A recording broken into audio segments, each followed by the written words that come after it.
اور وہ اپنی بات پتہ نہیں ریکارڈ کرے نہیں کرے گا. یہ تکلیف ہے. کبھی بھی اپنے بزرگوں کو تکلیف کبھی بھی تکلیف نہ دے, کبھی بھی اذیت میں مبتلا نہ کرے, آزمائش میں نہ ڈالے کبھی بھی.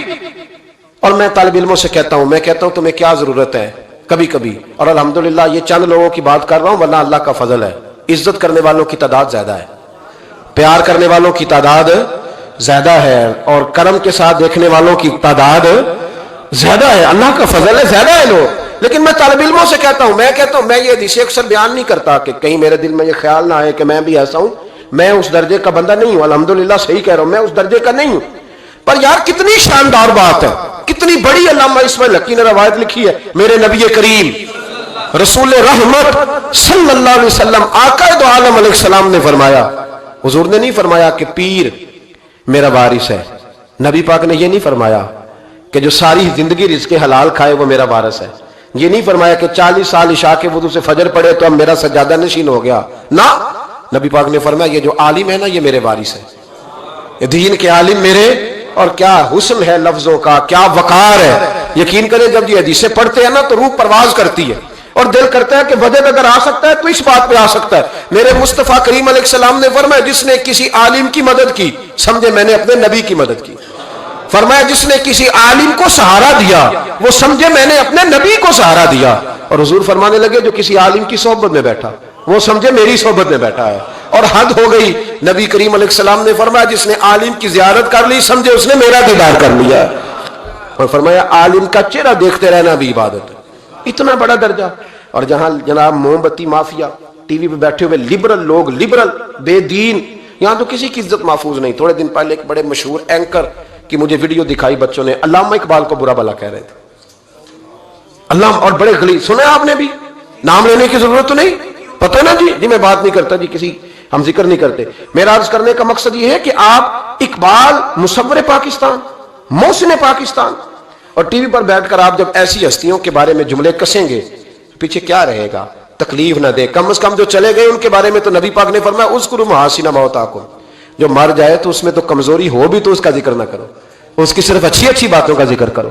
یہ ظلم ہے, یہ زیادتی ہے. خیال فرمائیں اپنے گزر. دیکھیں نا داتا علی اجویری رحمت اللہ, پتہ ہے کتنا بڑا شخص ہے. غوث اعظم جیلانی رحمت اللہ علیہ کا ایک قول ہے, آپ فرماتے ہیں کہ اگر میں علی بن عثمان حجویری کے زمانے میں ہوتا تو ضرور ان کی صحبت میں بیٹھتا. یعنی غوث پاک کہتے ہیں. چلو ہم تو داتا صاحب ویسے بھی نہیں جاتے, کبھی مال لینے لاہور گئے ہو نا تو باہر ہی کھڑے ہو کے کچھ لوگ سلام کر لیتے ہیں. کچھ لوگ کہتے ہیں جی میں نے پورے سال میں ایک پورا بندہ وہاں سجدہ کرتے دیکھا ہے, ایک پورا. تو میں کہتا ہوں جو ہر نماز کے وقت وہاں ہزاروں نماز پڑھتے ہیں وہ نہیں نظر آئے؟ جو ہزاروں لوگ وہاں جمعہ پڑھتے ہیں وہ نہیں دکھے تمہیں؟ جو سارا دن قرآن پاک کی تلاوت ہوتی ہے وہ نہیں نظر آئی؟ عجیب معاملہ. ایک صاحب مجھ سے کہنے لگے کہ داتا تو اللہ ہے. میں نے کہا اللہ کے 99 ناموں میں داتا نکال کے دکھاؤ, ہے کہیں؟ بولے لفظ ہی فارسی کا ہے. کیا عجیب, مطلب ایسی منطق ہے لوگوں کی جو سمجھ سے بالا تر ہے. بھائی لفظ داتا اللہ کے 99 ناموں میں موجود نہیں ہے. داتا کا معنی آپ کیوں وہ کرتے ہو؟ پھر تو آپ کہیں گے کہ اماں سے بھی روٹی مانگنا جائز نہیں, کیونکہ داتا کا معنی دینے والا ہے. تو اماں روٹی پکا کے دیتی ہے کہ نہیں؟ ابا پیسے دیتا ہے کہ نہیں؟ عجیب فلسفہ ہے لوگوں کا. ہر بات کا الٹ مطلب. بزرگوں تک کو لوگ تکلیف دیتے ہیں, اذیت دیتے ہیں, آزمائش میں مبتلا کرتے ہیں. اور ایسی اعلیٰ حضرت فاضل بریلوی رحمت اللہ علیہ کے چھوٹے صاحبزادے تھے حضور مفتی اعظم ہند مولانا مصطفیٰ رضا خان صاحب رحمت. 1.25 کروڑ آدمی مرید تھا, اور حضرت کے لاکھوں میں محدثین شاگرد تھے. لیکن تنقید کرنے والوں کو موقع مل جاتا ہے نا. حضرت بڑی دور گئے تھے ایک جگہ پہ, بڑی دور. تو ایک سیٹھ صاحب کہنے لگے کہ میرا بڑا دل کرتا ہے کہ وہ میرے گھر میں قیام کریں, بڑی میری خواہش ہے. کہ چلو ٹھیک ہے آپ کے گھر قیام کرتے ہیں. حضور مفتی اعظم نا رات کو ان کے گھر میں قیام کیا. اب مسافر کے لیے تو اللہ تعالیٰ نے نماز آدھی کر دی ہے. 4 فرضوں والی نماز ہے تو رب کریم نے 2 فرض کر دی. سنتوں اور نفلوں میں اجازت دے دی, پڑھے کوئی تب بھی ٹھیک ہے, نہ پڑھے تب بھی ٹھیک ہے. تو اب فرض جہاں کم کر دیے گئے تو حضور مفتی اعظم اس گھر میں مہمان تھے, سارا دن کی تھکاوٹ تھی. تو جہاں اللہ تعالیٰ نے فرض کم کر دیے وہاں کسی پہ پابندی لگائیں کہ اٹھ کے تہجد بھی پڑھے. آپ نے عشاء کی نماز پڑھی, آرام فرمایا, فجر کے وقت اٹھے. اس شخص نے بڑی مشکل سے فجر کے بعد ناشتہ دیا اور سویرے شور کرنے لگا اتنے بڑے پیر ہیں, تہجد تو پڑھی کوئی نہیں. لوگوں نے اس کو کہا یار تو اس بات کی پابندی لگا رہا ہے جس کی اللہ رسول نہیں لگاتے. تو سفر کے اندر تو فرض نماز کو اللہ تعالیٰ نے اجازت دے دی ہے، تو نفلوں کی کہنے لگا جی نہیں مجھے نہیں سمجھ آئی بات کی۔ انہوں نے کہا کہ تمہیں پتہ ہے حدیث کیا ہے؟ کہ جس نے، اللہ فرماتا ہے جس نے میرے ولی سے دشمنی کی میرا اس کے خلاف اعلان جنگ ہے۔ یہ بخاری مسلم کی مستند ترین حدیث ہے۔ صرف جنگ نہیں، اعلان جنگ ہے۔ اعلان، دو ہی تو جرم ہے جن پہ اللہ زیادہ ناراض ہے۔ ایک کا سود نہ چھوڑا تم نے تو میں جنگ کروں گا، اور ایک کا میرے ولی سے دشمنی کی تو میں تمہارے خلاف اعلان۔ اس حدیث کی ایک حرف بھی کمزور نہیں، سند بھی کمزور نہیں، متن اتنی تگڑی حدیث۔ حضرت معاذ ابن جبل رضی اللہ تعالیٰ عنہ نبی پاک صلی اللہ علیہ وسلم کے روزے پر بیٹھ کے رو رہے تھے۔ یہ ابو داؤد شریف کی حدیث ہے۔ حضرت عمر آگے کا روتے کیوں ہو؟ فرمانے لگے مجھے دو حدیثوں نے پریشان کر دیا ہے۔ ایک تو نبی پاک نے فرمایا چھوٹی سی ریاکاری بھی شرک ہے، اگرچہ شرک اصغر ہے پر انسان سے غلطی ہو ہی جاتی ہے۔ اور دوسرا حضور نے کہا ہے کہ جس نے ولی سے دشمنی کی میرا اعلان جنگ ہے۔ تو عمر مجھے کیسے پتا چلے گا کہ کون ولی ہے؟ حضرت عمر نے کہا بہتر یہ ہے کہ تو سب کی عزت کیا کر، سب کا اکرام کر۔ لیکن یہاں تو لوگ معاف ہی نہیں کر رہے۔ غوث پاک پر بھی فتویٰ ہے، داتا علی اجویری پر بھی فتویٰ ہے، خواجہ معین الدین، پتہ نہیں یہ کون سا دین ہے، کون سا مذہب ہے جس میں پچھلا کوئی بھی ٹھیک نہیں تھا، جو آج پیدا ہوا صرف وہ ٹھیک ہے، جو جتنا زیادہ بدتمیز ہوتا ہے اتنا زیادہ عروج پاتا ہے۔ تو میں کہتا ہوں امام بخاری کو بھی نہیں مانتا۔ کیوں مانا تو نے امام بخاری کو؟ امام بخاری کو مانو گے تو بخاری مانو گے، امام مسلم کو مانو گے تو مسلم شریف کو۔ کیا فلسفہ ہے؟ بغیر کسی امام کے تو حدیث تک پہنچ نہیں سکتا، جانا ڈائریکٹ جا کے لے نبی پاک سے حدیث، امام بخاری کے بخیر لے تیرا پتہ چلے۔ جب امت میں جتنے لوگ گزر گئے سینکڑوں سالوں میں وہ سارے غلط تھے، جو آج پیدا ہوا وہ ٹھیک ہے۔ کوئی ٹی وی پہ بیٹھ گیا، کوئی یوٹیوب پہ بیٹھ گیا، سارے غلط تھے جی میں نیا آیا ہوں میں ٹھیک ہوں، یہ کیسے ہو سکتا ہے؟ بدتمیزوں کو عروج ملے گا۔ تو نبی کریم علیہ السلام نے فرمایا اللہ کا اعلان جنگ ہے، یہ بخاری مسلم ہے، یاد رکھنا، کبھی ذہن میں بھی کسی اللہ کے نیک بندے کے بارے میں برا خیال نہ پیدا کرنا، اعلان جنگ ہے رب کریم کا۔ تو کہنے لگا جی تہجد نہیں پڑھی۔ لوگوں نے بڑا سمجھایا کہ یار کوئی بات تو نے غیر شرعی دیکھی ہے تو وہ کر، لیکن تو جہاں بیٹھتا ہے غیبت کرتا ہے، جہاں بیٹھتا ہے کوئی غیر شرعی بات دیکھی ہے تو بیان کر۔ ہم کہنے لگا جی نہیں، اتنا چونکہ بڑا سیٹ تھا، جب اسے اتنی زیادہ بات کی تو حضور مفتی اعظم ہند کو تکلیف ہوئی، جا رہے ہیں آپ لوگ، آپ رو پڑے، فرمانے لگے اسے ایسا نہیں کرنا چاہیے تھا، میری کوئی غلط بات دیکھتا تو تبصرہ کرتا، آپ کی آنکھوں میں آنسو کیا آئے، اس کے گھر میں تو آگ لگ گئی، کہتا ہے صرف وجود کے کپڑے بچے باقی ہر شے جل گئی۔ اور پھر میں 2 سال محنت کرتا رہا کہ دوبارہ میرا گھر میرا کاروبار مضبوط ہو جائے، نہ ہو سکا۔ پھر ایک دن تڑپا تو کسی نے کہا وہاں چلا جا معافی لے لے، تجھے پتا ہے جب کوئی ولی کا بے ادب ہوتا ہے تو پھر رب اس کا کیا حال کرتا ہے، وہاں چلا جا بچ جائے گا۔ آیا حضور مفتی اعظم کی خدمت میں، دروازے پہ داخل ہوا تو آپ فرمانے لگے تو نے اچھا کیا تو آ گیا، اور اب تجھے معافی مانگنے کی ضرورت نہیں، جا میں بغیر معافی مانگے ہی تجھے معاف کرتا ہوں۔ وہ کہتا ہے اگلے دن سے ہی میں نے اپنا رویہ، حضرت جنید بغدادی، یہ داتا صاحب نے لکھا ہے، حضرت جنید بغدادی نے نا ایک نوجوان کی تربیت کی، اسے ادھر دیکھیں میری طرف، جنید بغدادی نے اسے تعلیم دی، وہ اکثر آتا، پڑھاتے، پیار کرتے، محبت کرتے، تھوڑی سی نا چند باتوں کی اسے خبر ہو گئی، علم ہو گیا، پھر آہستہ آہستہ اسے نورانی خواب بھی آنے لگ گئے، پھر آہستہ آہستہ سے سمجھ لگنے لگے کہ اب میں نہ کچھ ہوں۔ پرواہ کو نہیں ہوتی رب کریم کے بندے کو، موج کرے کوئی، ایک چاہت کرنے والا جاتا ہے تو کئی درجن اللہ عطا کرتا ہے، لیکن نہ صرف اتنی تکلیف ہوتی ہے کہ میری ہاتھوں کے تراشے ہوئے مٹی کے صنم آج بت خانے میں بھگوان بنے بیٹھے ہیں، یہ ذرا تکلیف ہوتی ہے کہ اس کو وہ پتھر جن کو سکھائی تھی قوت گویائی ہم نے، وہ جب بولنے لگے تو ہم پر ہی برس پڑے، یہ ذرا اچھا نہیں لگتا، یہ تکلیف ہوتی ہے کہ یہ کیا انداز ہوا، ہم ہی سے کھا کے ہماری بلی ہمیں میں ہوں، یہ ذرا بات تھوڑی سی بات ہی، یہ ذرا اچھا نہیں لگتا، یعنی میرے ہاتھوں کے تراشے ہوئے مٹی کے صنم دیکھو آج بت خانے میں بھگوان بنے بیٹھے۔ تو وہ کہنے لگا کہ میں تو اب اوپر چلا گیا ہوں حضرت جنید بغدادی سے، کبھی کسی کو کوئی بات سناتا، کبھی کوئی سناتا، کہتا وہ تو ابھی وہیں ہیں، تبلیغ کر رہے ہیں، یہ کر رہے ہیں، تو میں تو رات خواب میں فلانی جگہ بھی ہوا ہوں، تو بہت اونچا درجہ ہے میرا۔ وہ آہستہ آہستہ جب پر تھوڑے نکلے نا، انہوں نے کہا تو حضرت ہنس دیتے، مسکرا دیتے، کہتے چلو موج کریں، لیکن دل میں تکلیف ضرور تھی، ہوتی ہے تکلیف، کیا کرے، اللہ نے دل جو بنایا، اس میں بعض لوگوں کے بعض جملوں کی بڑی تکلیف ہے، کئی دفعہ تکیے پہ کچھ آنسو گر جاتے ہیں، رضائی پہ منہ دے کے نا کئی دفعہ بندہ روتا ہے کہ یار سارے کر لیتے تجھے نہیں کرنی چاہیے، لیکن چلو خیر۔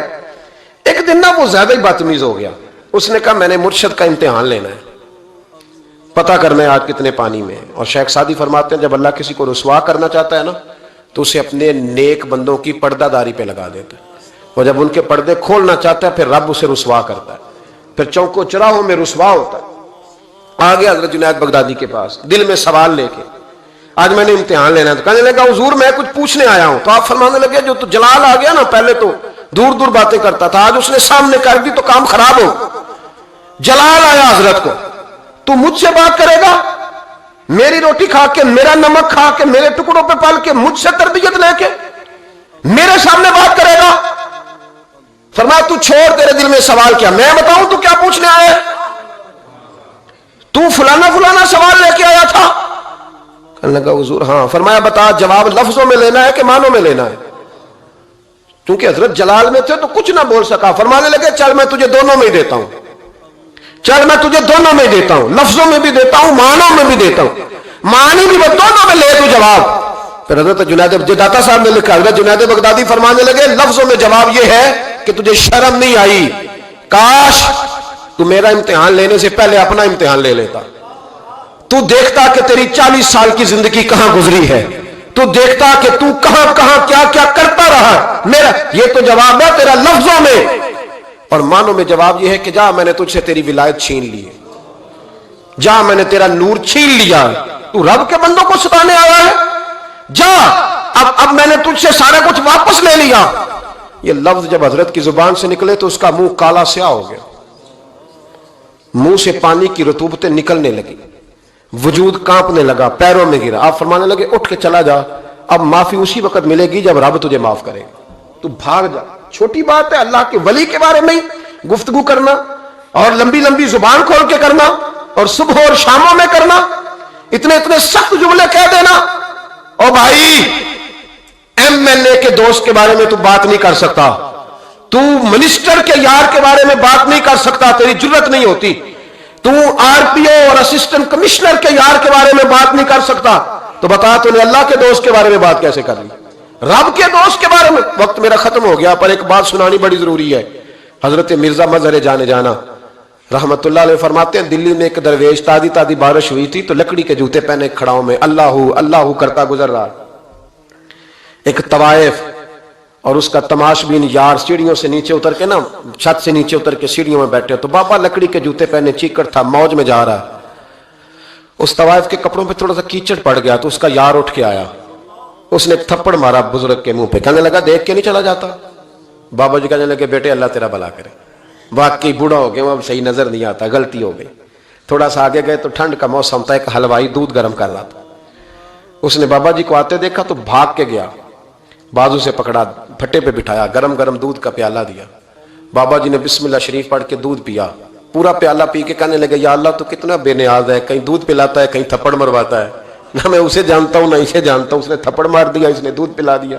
بابا جی وہیں بیٹھے تھے تو پیچھے سے لوگ دوڑے آ کر, نے آ کے کہا بابا اللہ کے ولی بد دعا تو نہیں دیتے. فرمایا کیا ہوا؟ کہا وہ جس نے آپ کو تھپڑ مارا تھا نا وہ چھت پہ چڑھا ہے, اس کا پیر پھسلا ہے, گردن کے بل گرا, من کا ٹوٹ گیا تو مر گیا ہے. بابا جی کہنے لگے اللہ کی قسم میں نے کوئی بد دعا نہیں دی. کہا نہیں آپ نے دی ہے. فرمایا نہیں دی. اس نے کہا دی ہے. تو بابا جی کہنے لگے پھر اصل بات سنا دوں. کہا سناؤ. فرمانے لگے اصل بات یہ ہے کہ میرے پیروں سے مٹی اڑی, اس کے یار کے کپڑوں پہ پڑی, اسے برا لگا تو اس نے مجھے مارا, جب اس نے مجھے مارا تو پھر میرے یار کو برا لگا, پھر میرے یار کو برا لگا, اس نے اسے مار دیا. میں نے تو لفظ بھی ادا نہیں کیے, لیکن کوئی اللہ کے ولیوں کو لاوارث نہ سمجھے, اس لیے کہ جب رب کریم کے ولی کے دل کو تکلیف ہوتی ہے تو پھر عرش کا مالک بدلے لیتا ہے. پھر اللہ کہتا ہے میرا اعلان جنگ ہے, پھر تو تیاری کر, پھر میں تجھے بتاؤں گا کہ ساری دولتیں سارا کچھ تیرے گھر میں, پر رات کی نیند نہیں تیرے پاس. پھر ہر سہولت ہوگی پر روح کا سکون.